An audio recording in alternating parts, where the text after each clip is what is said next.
Hello friends, welcome to my channel English Literature with Hema Soni, and this video is for the students who are pursuing MA English Literature. And today I come with one novel, that is Sons and Lovers, written by D.H. Lawrence. And today this is the question that Sons and Lover is an autobiographical novel. Means ये जो novel है this is autobiography of D.H. Lawrence himself. D.H. Lawrence represents here his own story through the character Paul Morrell. Paul Morrell के through D.H. Lawrence जो है अपनी ही life को इस novel में प्रेजेंट करते हैं. वो सारे एक्सपीरियंसेस वो यहाँ पे शो करते हैं जो D.H. लॉरेंस के खुद के थे. So this is an autobiographical novel. So let's start. D.H. Lawrence is one of the most important and controversial English novelists of the 20th century. 20th century के ये बहुत important और controversial, जिस पे controversy बहुत ज़्यादा होती है, तो ऐसे ये novelist थे.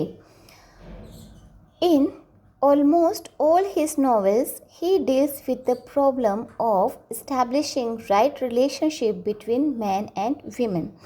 और इन्होंने अपने सारे प्रॉब्लम्स में जो किस चीज़ से डील किया है, मैन और वीमेन के बीच में जो राइट रिलेशनशिप को इस्टेब्लिश करने वाली प्रॉब्लम को डील किया है.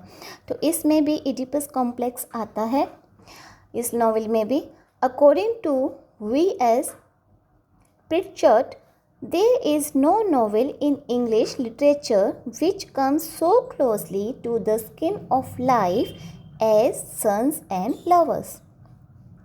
Sons and Lovers ranks very high as literary piece because there can be no doubt as to the authenticity means truthfulness of Lawrence inspiration. तो जो सन्स एंड लवर है literary work में एक high rank ये रखती है because there can be no doubt as to the authenticity of Lawrence inspiration. क्योंकि Lawrence की इंस्पिरेशन को लेके कोई भी इस लॉरेंस की इंस्पिरेशन को लेके उसकी ट्रूथफुलनेस को लेके कोई भी इसमें डाउट नहीं है. In this masterpiece he has tried to reproduce artistically deep emotional experiences he had gone through in his life. अब इस नावल में क्योंकि ये ऑटोबायोग्राफिकल नावल है तो D.H. लॉरेंस ने आर्टिस्टिकली अपने इमोशनल एक्सपीरियंसेस को इसमें रिप्रोड्यूस करने का ट्राई किया है. It may aptly be termed as the veiled autobiography of the novelist. तो एक तरह से ये veiled autobiography है novelist की. According to Walter Allen, it is an autobiographical as Arnold Bennett's Clayhanger and the first half of David Copperfield. तो ये कहते हैं कि एक तरह से ये जिस तरह से अर्नोल्ड बेनेट की क्ले हैंगर है और जिस तरह से डेविड कॉपरफील्ड का हाफ पार्ट है एक ऑटोबायोग्राफिकल नॉवल है ये, तो उसी तरह से ये भी सन्स एंड लवर भी एक ऑटोबायोग्राफिकल नॉवल है. This novel might be described as semi autobiographical more correctly. In fact the novel was written by Lawrence as a tribute to his mother. ये नॉवल उन्होंने अपनी मदर को tribute किया है. The hero of the story Paul Morel is a projection of Lawrence himself. Lawrence ने अपने आप को प्रेजेंट किया है पॉल मोरल के through. Paul's parents, Mr. and Mrs. Morrell, are Lawrence's own parents in quite a recognizable form. जो Paul के parents हैं मिस्टर और मिसेस मॉरल जो हैं वो एक तरह से लॉरेंस के खुद के पेरेंट्स को रिकग्नाइज कराते हैं. मीन्स वो भी लॉरेंस के पेरेंट्स को क्वाइटली रिकग्नाइजेबल फॉर्म में वो प्रेजेंट किए गए हैं. Paul's two love affairs have also been based on Lawrence's own experiences. The circumstances of Mrs. Morrel's death resembles closely those of the death of Lawrence's own mother. Paul's obsessive love of his mother resembles Lawrence's love for his mother. तो इसमें जो सारी चीज़ें हैं वो एक दूसरे के साथ लॉरेंस और पॉल की लाइफ की जो इवेंट्स हैं, जो एक्सपीरियंसेस हैं, वो एक दूसरे से मैच करते हैं. उनके पेरेंट्स भी, उनके लव अफेयर्स भी और उनकी मदर की प्रॉब्लम भी, उनकी डेथ भी, सब कुछ जो है रिजेंबल करती हैं. Lawrence's father was married to the granddaughter of Nottingham lace manufacturer, and in the novel also Walter Morrell marries the granddaughter of a Nottingham lace manufacturer. तो ये भी सेम है. Like Mrs. Morrell, Lawrence's mother was the wife of a coal miner who was a handsome male but a useless husband. तो Lawrence की mother और Paul की mother दोनों ही grand daughter थी.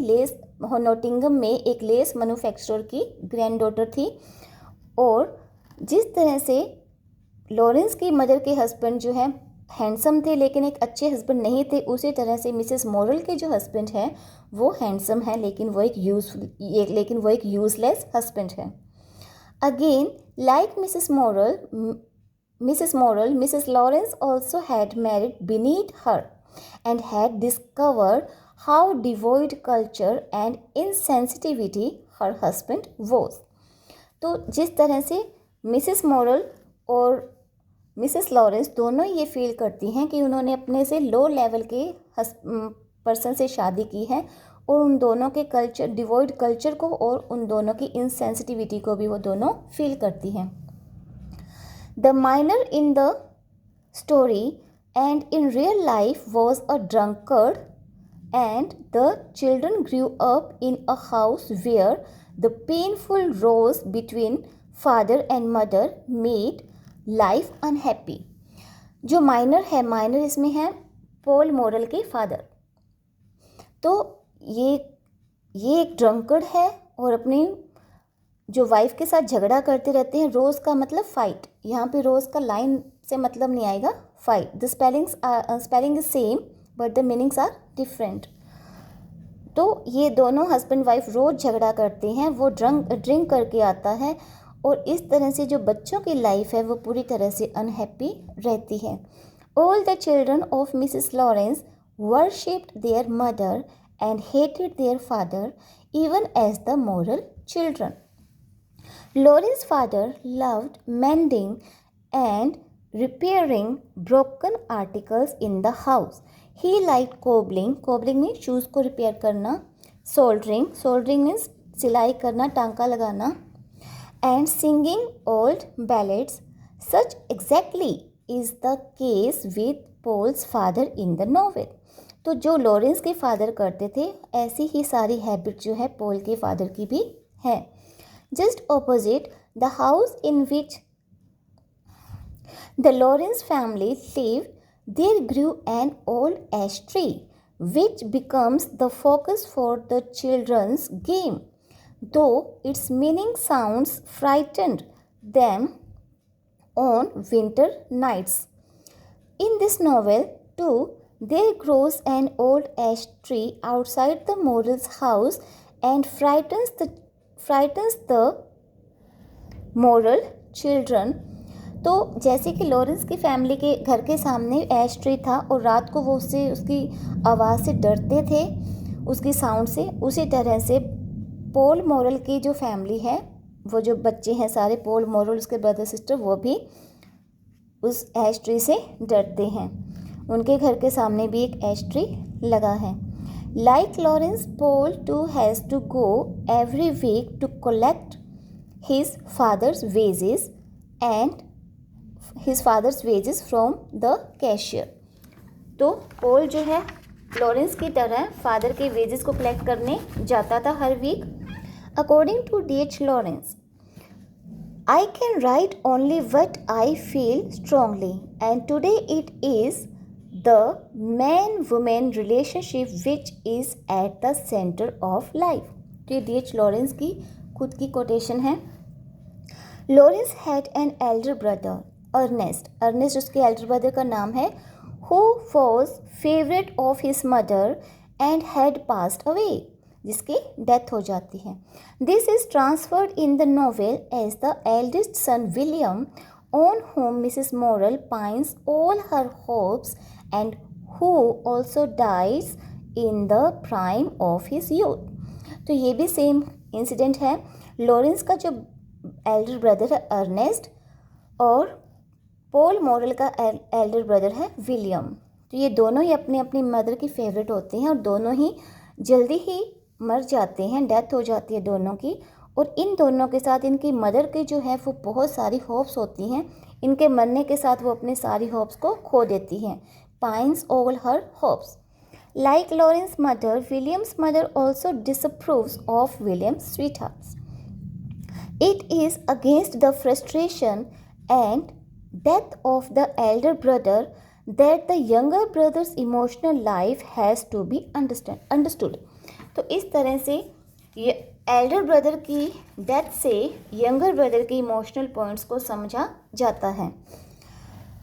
Lawrence as well as Paul becomes his mother's darling.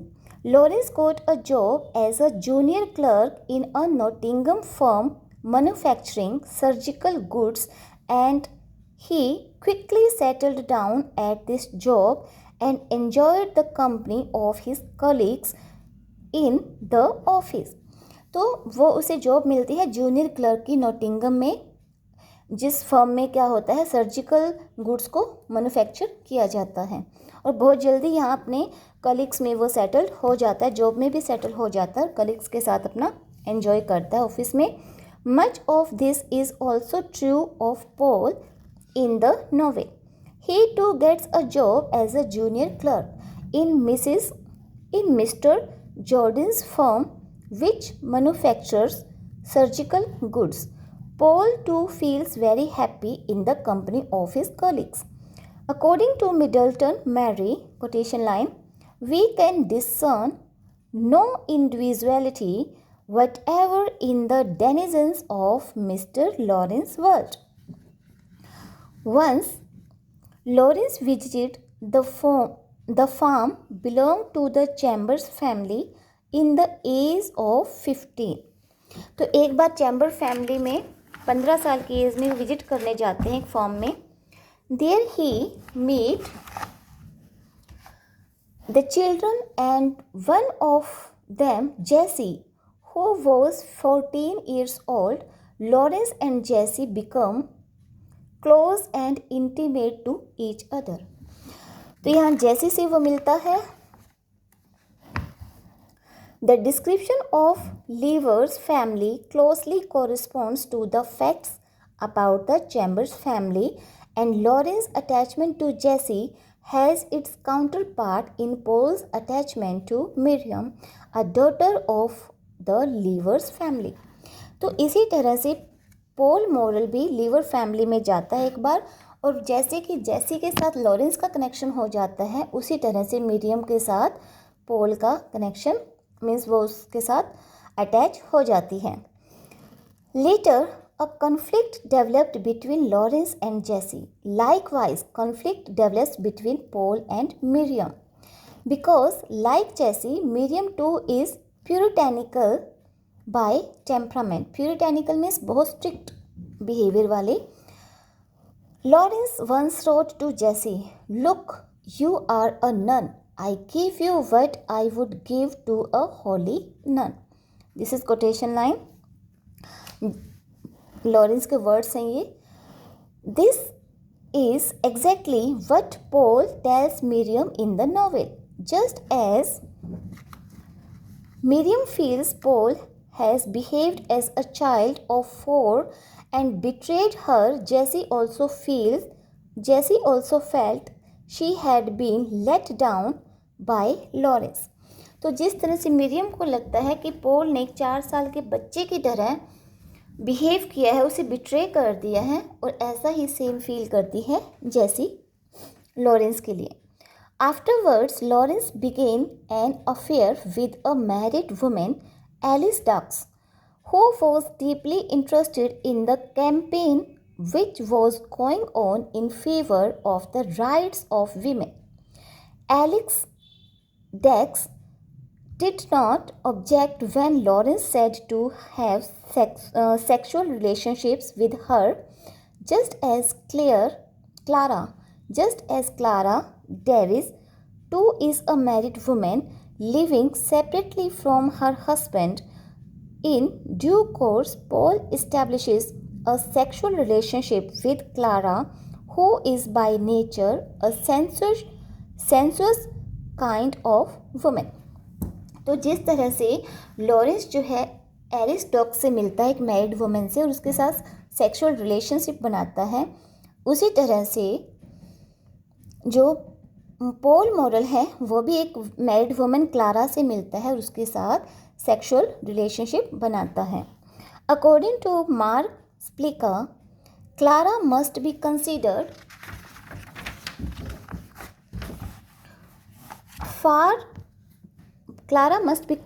for she add to Paul's life warmth and creative vision. बहुत ही अच्छी quotation है ये. Then there is the unusual relationship between the Paul and his mother. अब Paul और उसकी mother की unusual relationship को भी बताया गया है इसमें, which is based on the actual relationship between Lawrence and his mother. Lawrence had a great admiration for his mother. Once he told a girl, Louis, that his mother was his first love. He described his mother as a wonderful, rare woman and generous as the sun. He said that his mother was as kind and gentle as rain. तो इस तरह से वो अपनी एक लड़की है Louis, उसके सामने अपने मदर को प्रेज करता है. Now, Paul's admiration for his mother in this novel is no less. Paul's adoration of his mother is one of the most prominent traits of his character. जिस तरह से पॉल अपनी मदर को adore करता है, वो एक उसका बहुत ही ज़्यादा प्रोमिनेंट ट्रेट को शो करता है, उसके कैरेक्टर की एक प्रोमिनेंट ट्रेट को शो करता है. Paul once said to his mother, I will not marry my life as you always in my life. Apart from the principal characters in the novel, many of the incidents and scenery in the story are also from actual life. It is a colliery novel. Colliery means जहाँ पे coal mine उसे बोलते हैं. And we get almost photographic reproduction of life of the miners. तो यहाँ पे हम एक तरह से फोटोग्राफिकल रिप्रोडक्शन देखते हैं माइनर्स की लाइफ का, क्योंकि ये कोलियरी है जहाँ पे कोयला निकलता है. We observe them donning means wearing their uniform early in the morning. ये थोड़ा सा डिस्क्रिप्शन है कोल माइनर्स का, इसमें जो कोल माइंस में काम करते हैं उनके बारे में.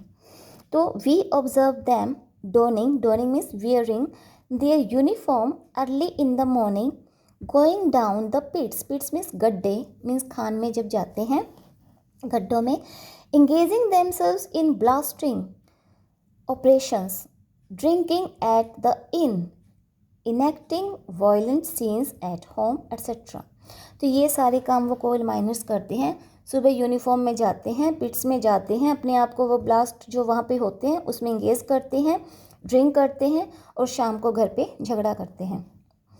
The novel also abounds in flower which figures prominently in the every crucial episode and true to life pictures of the environment in which Lawrence himself grew up.